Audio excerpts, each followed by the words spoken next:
उहाँ चाहिँ सुतिरहनु भएको हाम्रो घरको मालिक। आजको यसको बिहान बिहान करतुतहरू हजुरहरू हेर्न चाहनुहुन्छ, म हजुरहरूलाई देखाउँछु। एकछिन हेर्नुहोस् है, यता हेर्नुहोस्। यो राउटर, यो पर्दा यस्तो बनाएको छ यसले।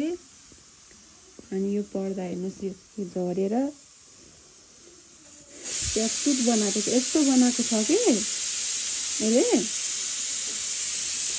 अनि यो चाहिँ उहाँको बिहान बिहानको यस्तो राम्रो काम हो, यति राम्रो काम, यस्तो काम त गरिरहनुहुन्छ नि। फेरि यहाँ राउटरको हालत हेर्नुहोस्, ठाडाखुट्टा बनाइदिएको छ यसले।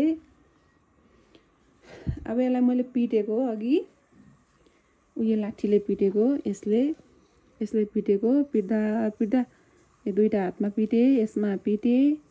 अनि माफी मागिरहेको थिएँ मुन्टो निहुराएर।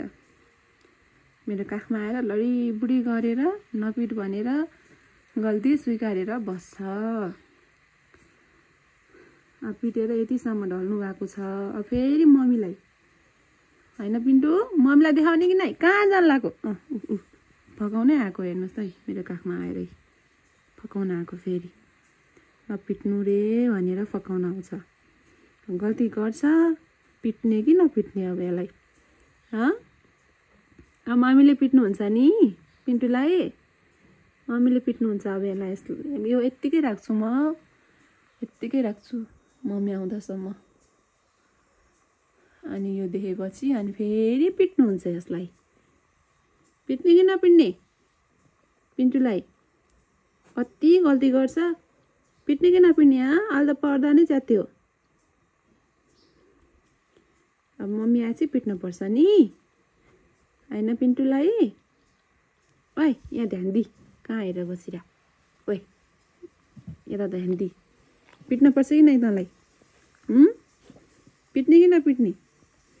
धन्न रोए थियो अघि त, आँसु पनि निकालेको थियो। अनि नपिट भनेर यो हातले फकाउँथ्यो मलाई टाउको निहुराएर। के गर्नु, माया लाग्छ, गल्ती गरिरहन्छ, माया लाग्छ। यसको करतुत आज बिहान बिहानको करतुत हो। उताको कुकुरसँग कुरै मिल्दैन, अनि भुकेर यस्तो बनाउँछ रिसमा। के गर्नु, अब घरको सामानलाई बिगार्छ। यस्तै हो गाइस।